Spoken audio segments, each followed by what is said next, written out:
Give you a very warm welcome today, and I want to welcome you if you're watching online. We do continue to meet on Wednesday night at 7:30 here in the church hall for prayer and Bible study, and then we meet each Sunday at 11, and then with the time of prayer before that at 10:30. And I should say that if you're watching this online and you'd like to come to any of our services, due to our numbers and our size of our building, we are able to social distance here easily, and that distance is maintained in our seating. I know those watching online can't see this, but everyone is distanced in our congregation today, and I want to thank each of you for your continued compliance with that as well. Thank you for your cooperation with that. But please do also keep us in your prayers as we seek to keep an eye on the regulations and also adapt accordingly as well too. So thank you for that. Last week we began a new series on the book of Esther, and we're going to turn to that again today. Esther chapter 2. Esther chapter 2. Some weeks we might actually look at a couple of chapters actually, just in one sitting, but this week we're looking just at Esther chapter 2. So last week we met one of the characters in this book, a king called Ahasuerus, or sometimes called Xerxes in other translations, and that's the Greek form of his name. And we built up a bit of a picture of this king. We saw the circumstances around even the dismissal of the queen. But though this book doesn't mention the name of God, we began to see how God was moving even through these events. We were reminded that God is the true and better sovereign, and secondly, that He is the one who is still in control. And that's a lesson that we certainly need to remember even in these days. So though the king wasn't aware of God's hand, he was ultimately going to use these events for the greater good. And as I said last week, that's something that is very relevant whenever we do look at what's going on around us today. So let's read the second chapter of this book, please. Esther 2. After these things, when the wrath of King Ahasuerus subsided, he remembered Vashti, that was the former queen, what she had done and what had been decreed against her.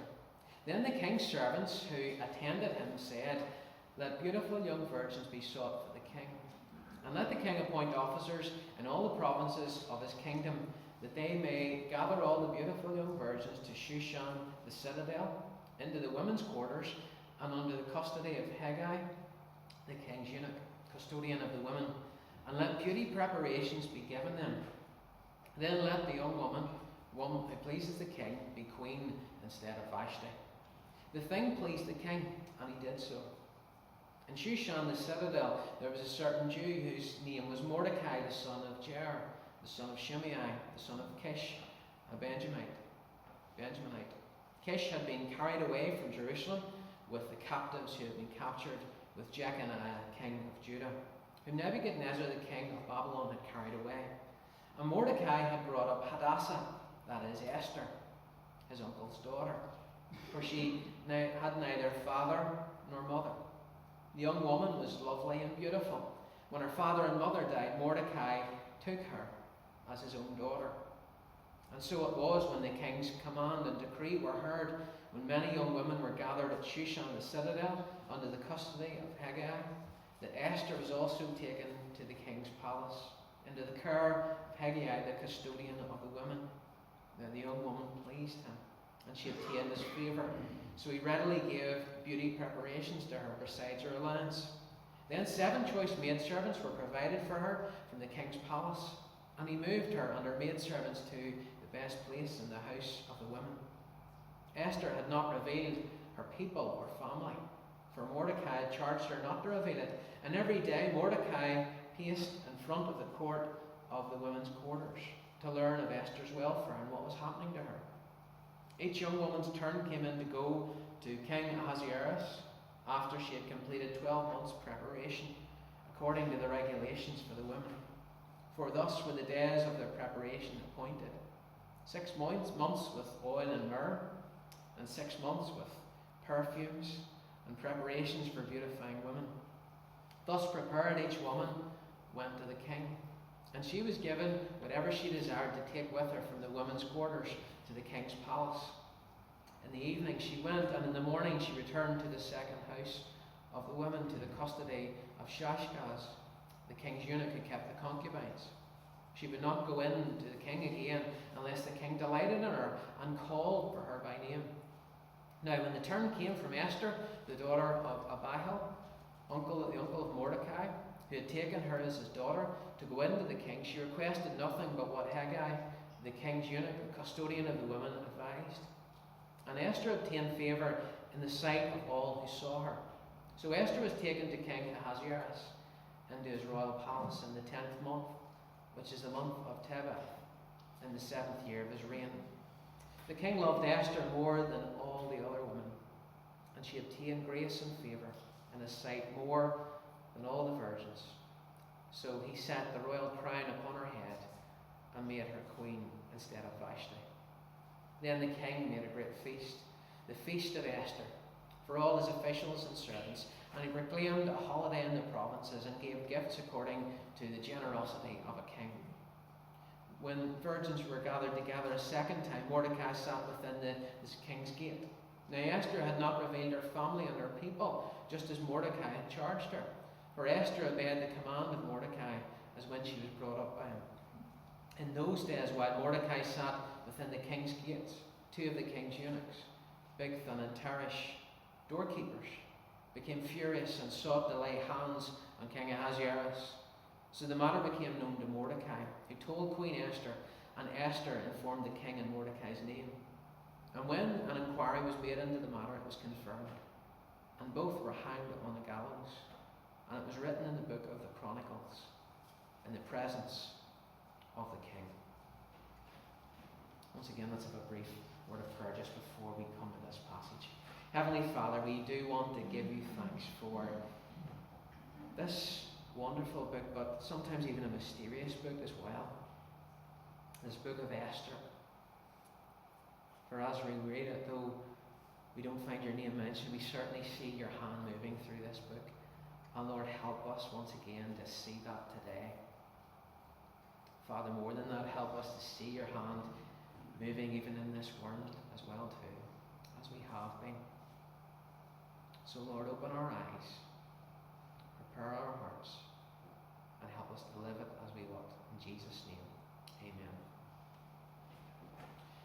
You know, normally a royal wedding is a cause for rejoicing. I remember well when Diana married Prince Charles, and William married Kate, and then Harry married Meghan.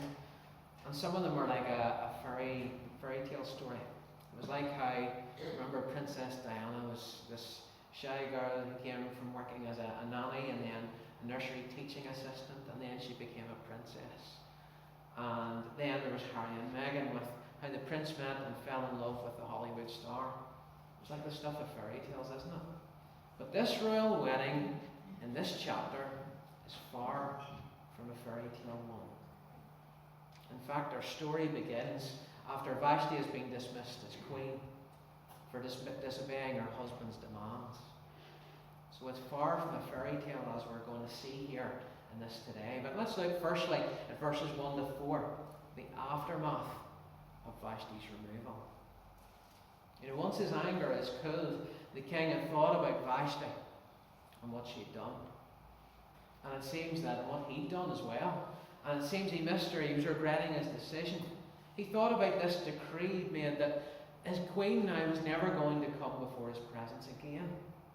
And what had happened was, really, we've seen in chapter 1 how this was a man who initially seemed like such a powerful king. He had everything in his command. It seems all these soldiers, all these rulers and princes that he could command. It seemed he had all the possessions, even that he'd want or ask for. And yet this man was rendered powerless. And we see that again in this chapter, because the seemingly powerful king is actually rendered powerless by his own decree. Because he'd made this decree and now he couldn't go back on it. And he was clearly regretting his decision. You know, what we've seen around us, even in our world over recent days, has reminded us, you know, that those who think they are powerful and think they are in control of everything can easily be put right to show that actually in their lives, that actually God is the one who's in control. And we see that reminder even here in the king's life. He was one who was powerful, yet he's actually quite powerless here. He doesn't know what to do with himself, really. So once more his advisors come to the rescue. And here is a king that seems he can't even make a decision without even, often he acts in the response to others, really, as well too. Look at verses 2 to 4. Here's the suggestion that his advisors make to him. Why not let beautiful young virgins be sought for the king? And why don't you appoint officers in all your provinces with the job of gathering all these beautiful young women to the palace, into the king's quarters, and put them under the custody of Haggai, the custodian of the women? And you know, in those days it was common for kings not just to have wives, but many concubines actually as well, many mistresses. And it seems that Ahasuerus has several. He had actually 2 houses. There are actually of them as well. The fact that he's separate quarters for them, and even a servant to look after them as well too. And here these men, these advisors, were taking up the suggestion of the advisor. Last week, Mamukin, he had said, you know, if you depose the queen, well, you know, we can bring another queen of your choice on as well. So why not look for this queen now? That's what his advisors were saying. Get your servants to assemble all the beautiful young women in your kingdom and bring them here. And then let them undergo these beauty treatments. And whenever one pleases you, then let her be the queen. So the king was pleased at their suggestion. He appointed officers and he set about even making this happen. Now let me say, whenever you read about Esther in children's storybooks, it's often portrayed more like a beauty contest, isn't it, sometimes, with the top prize of the winner becoming queen. But as I say, this was no fairy tale. It's not quite accurate what's going on. This was no beauty contest. Maybe beauty was the entry into this. But what was going to come next was each of the women were going to spend the night with the king. And even that happened after a period of lengthy beauty treatments as well. And don't get wrong as what was happening here. This was people who were being taken away from their families. He wasn't interested in their families. He didn't care about what effect this would have on his kingdom.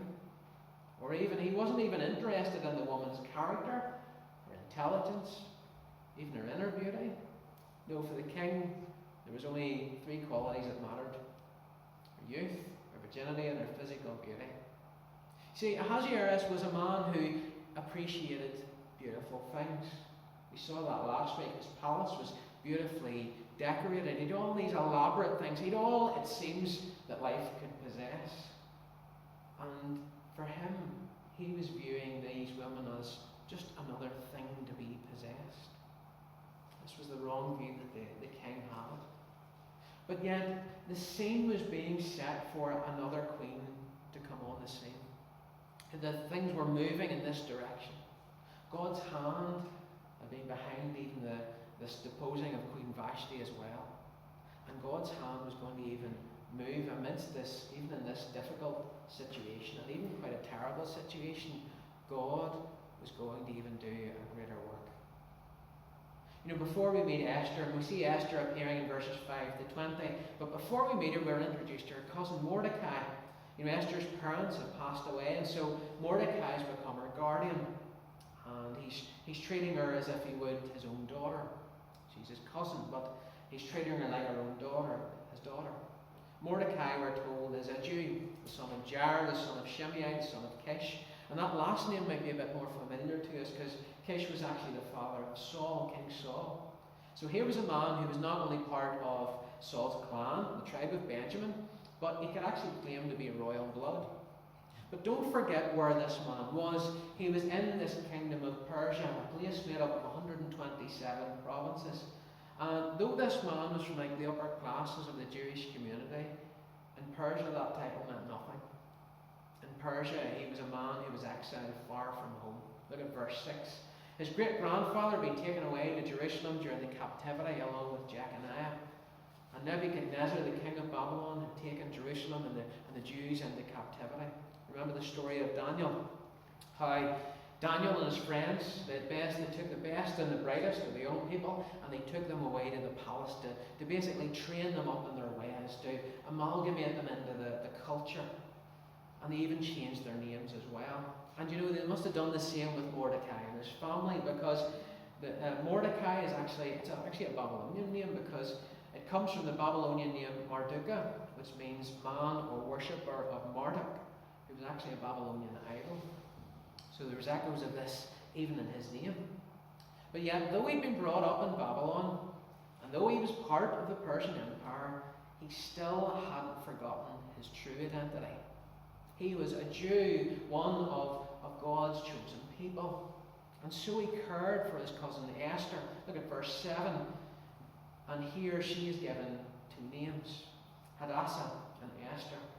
I want you to notice in this chapter that she's the only one who has both of these names recorded. And I don't think that's by any accident. I think the writer of the book of Esther, and we don't know exactly who's the writer here, there's a few theories on that as well, but we're given both of the names to draw our attention to something. Hadassah is her Jewish name, and that means myrtle.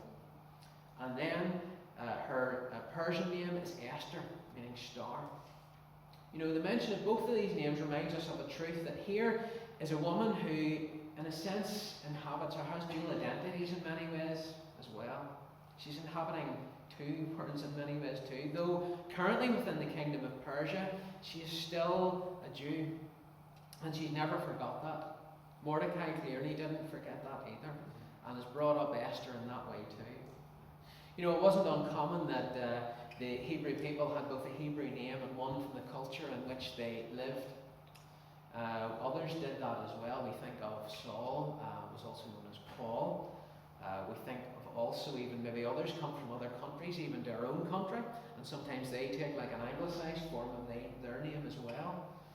But Esther is a woman who has these two identities. Part of who she is rooted in Judaism, but also part of her identity is in this Persian culture. And over time in this book, the tension between the two is going to actually build and build. You know, and as we said last week, as believers, we can kind of feel that tension too sometimes. Because while we are in this world, we are also citizens of another kingdom as well too. A heavenly kingdom, one day we're at a place where we're going to spend eternity. If we have that faith in Christ, we know that this world is not our permanent home. We have a heavenly home where we're going to spend eternity. But we can feel the tension sometimes of living here in this world. We are people of God, followers of Christ. And though at present we're here in this world, we sometimes have different values and standards than that of the world around us. And the challenge is, who will we follow as we live in this world? Will we be faithful to God? Will we live for God even if it costs us? Or will we hide who we are? Or will we compromise?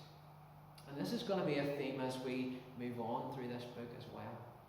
But you know, we're told something else before we move on here about Esther. That she is lovely, beautiful. Her beauty, in fact, is mentioned several times in this chapter. But this beauty that she had actually became a danger for her. Because here she was, it made her eligible to be taken with those into the palace. You know, we can only imagine the anxiety Mordecai must have felt. He cared for this girl, treated her like his own daughter, and now she'd been taken away from him. You know, there were many young women who'd been taken away into the palace. Josephus, the Jewish historian, records that there were around 400 young women who were taken into the palace at this time. But there's been other alternative suggestions. Some say since these events took place over the course of 4 years, and we know that from later on in this passage, one actually did the maths as well, and he says if a different girl were to be brought to the king every night, there could even be as many as 1,460 even as well. So we can't be sure about the exact number here, but you can imagine how this must have been for the people. And I think there must have been a mixed reaction among the people. There were some maybe who were delighted at the prospect of going to be in a palace. Some maybe excited about the thought to be queen, receiving all these beauty treatments that are mentioned here.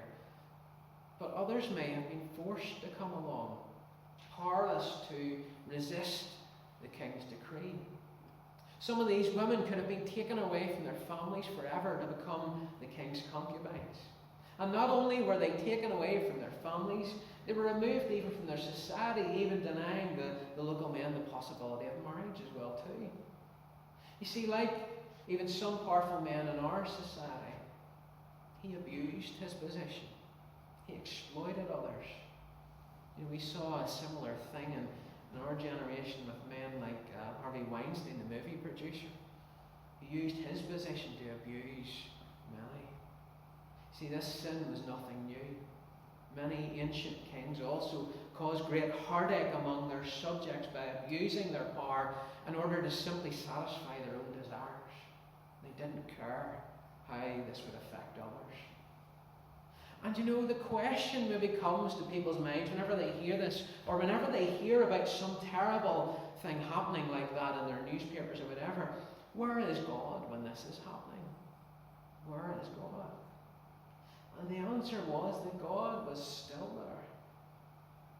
Through these events, God was going to even turn what was the sin of man, to even use that to bring about something greater. It sounds hard to actually talk about that, to even say that.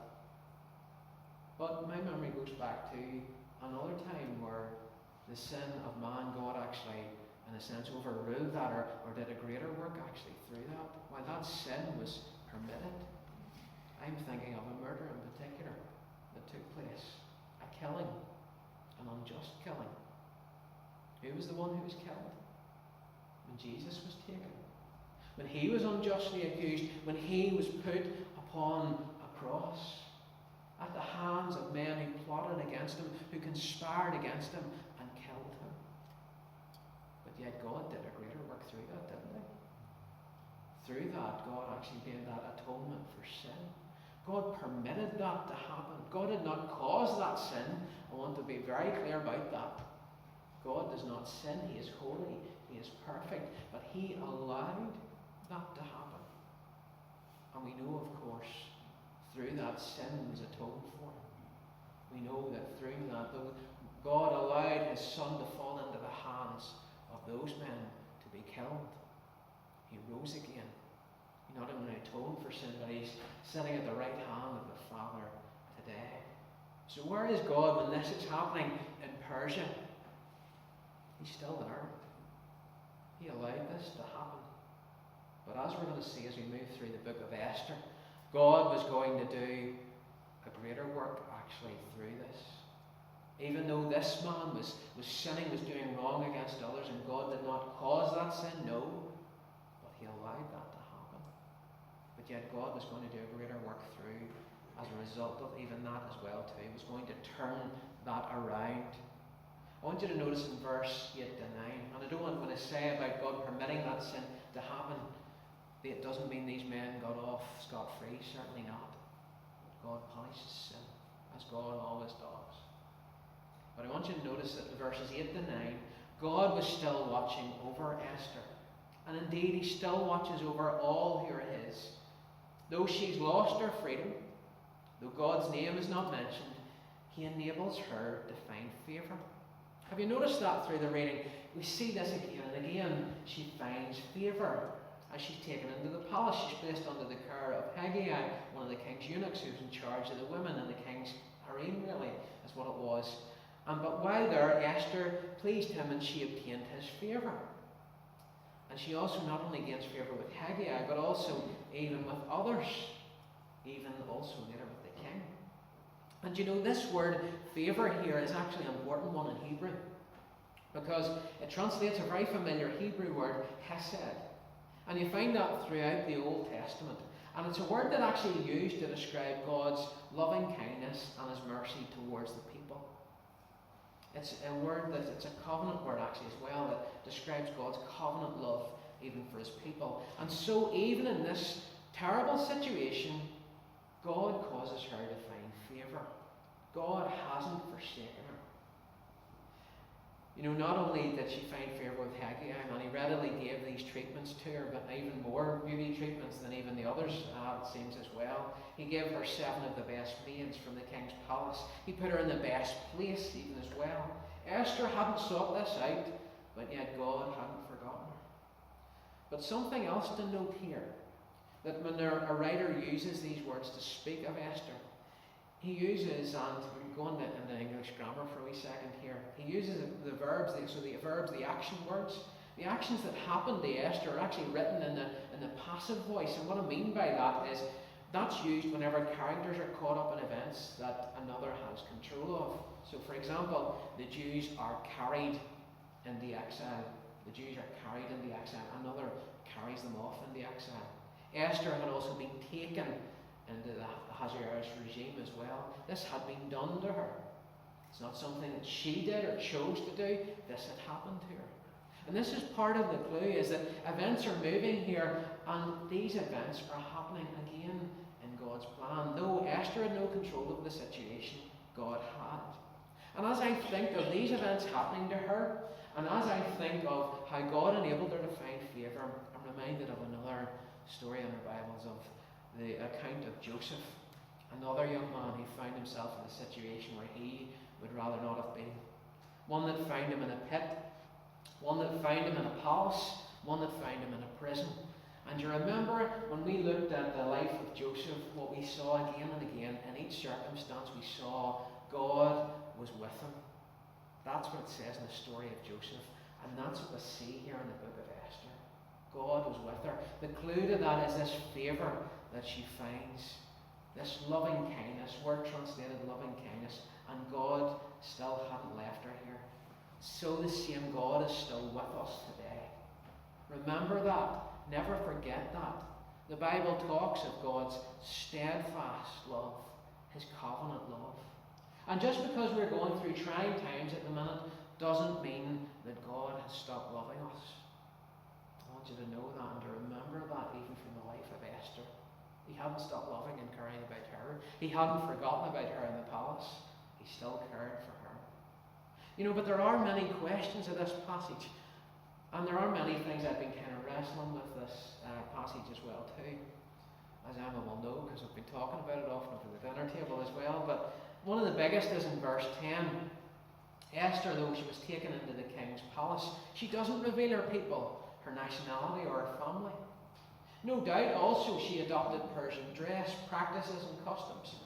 So we might ask why Mordecai, she was following Mordecai's instructions, but why did she behave that way? When there was other biblical heroes who remained resolute in their obedience to the law of Moses. I'm thinking particularly of Daniel there, who chose not to eat the king's food. Maybe Mordecai thought that maybe Esther's position could be an advantage to her, maybe that was the reason. Or I think personally, maybe the simplest reason was, if the truth was discovered, he was worried what might happen to Esther. There was clearly an anti-Jewish feeling even in the land where they were. And we'll see that even in next week's God willing.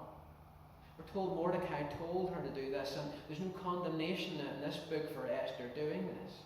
It seems she's trying to almost make the best of this bad situation she finds herself in. And maybe sometimes she didn't always make the right decisions, but yet she didn't forget who she was.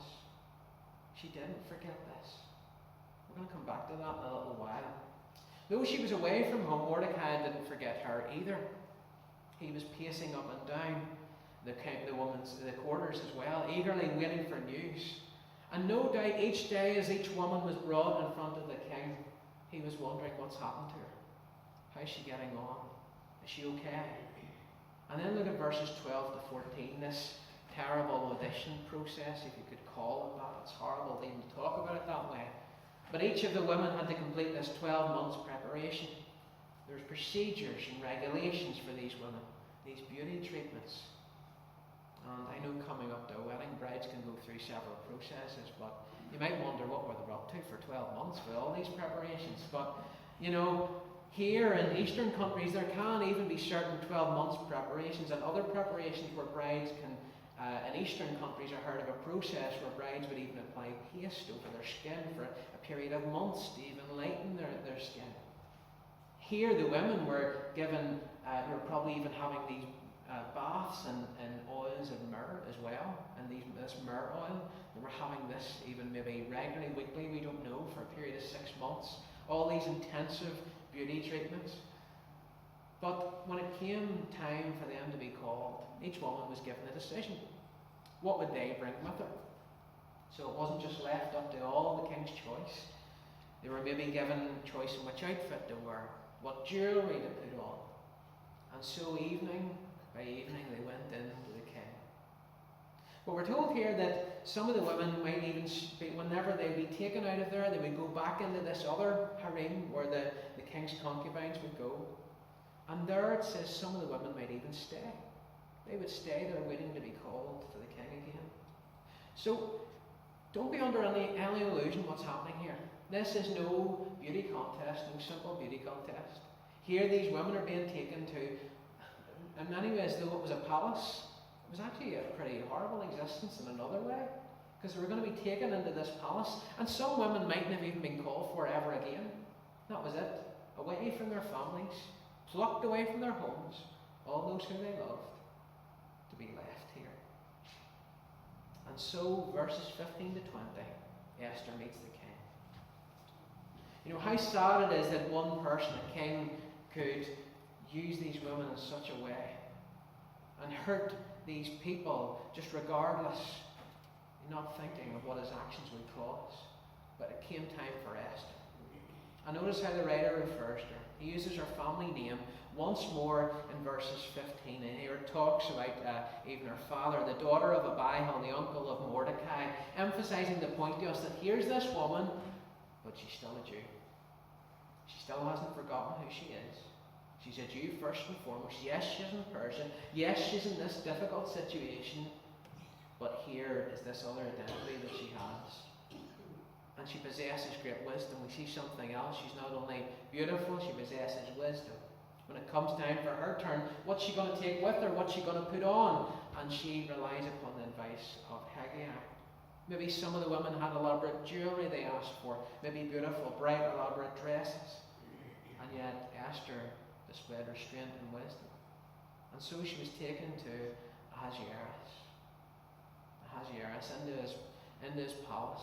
And in the 10th month, the king then took this woman in the 10th month of Tebeth, in the Jewish calendar, in the 7th year of his reign. And then when the king spent time with Esther, it says he loved her more than any of the other young women. She won favour with the king too, and he wished to crown her as queen. I don't doubt there are probably many other women waiting still, and yet here the Lord enabled her to find favour with the king.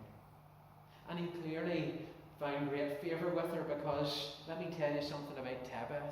It was early winter, hardly the best time for a wedding. We were that glad to have a sunny day, but you know, Tebeth was not your ideal time for a wedding. It was freezing. It was a time that was the cold, wet period actually in Susa, hardly ideal weather conditions, but the king didn't want to wait. He threw a celebration in her honour. He's fond of banquets, isn't he? He threw this celebration. He wanted the rest of the kingdom to celebrate it, and he proclaimed a holiday for the people. He proclaimed even gifts for the king, gifts to the people, food maybe given to the poor as well. He gathered all the women together even to celebrate with them. And yet, verse 20, Esther still kept her word to Mordecai. Still hadn't revealed her family or identity, something that's going to remain hidden for a little while yet.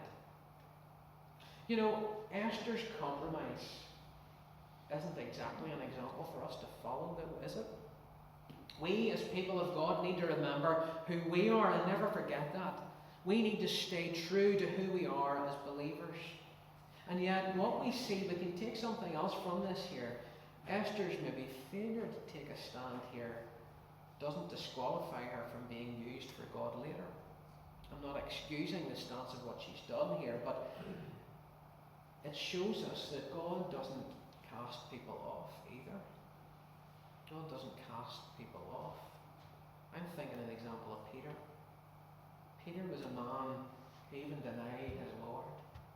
Think of how that broke Peter's heart. And I'm sure in Peter's life he felt like, how can I ever be used by God again after this sin I've committed? But we have a God who is faithful and just to forgive us our sins if we confess them. He can take the sinner, the broken sinner, and he can even restore even the wanderer as well.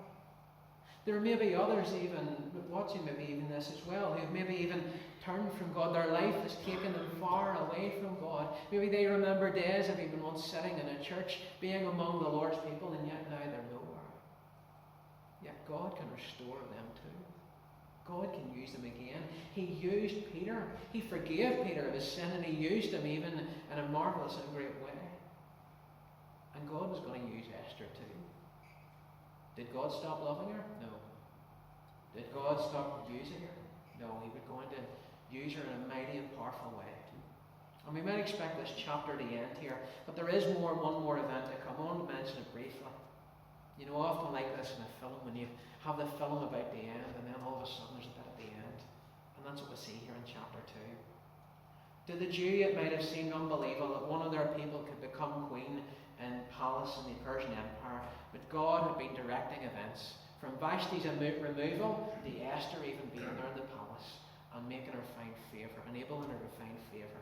Just as Joseph was moved into Pharaoh's palace and found favour there, and God used him to even protect his people. He brought Daniel into the court of Nebuchadnezzar.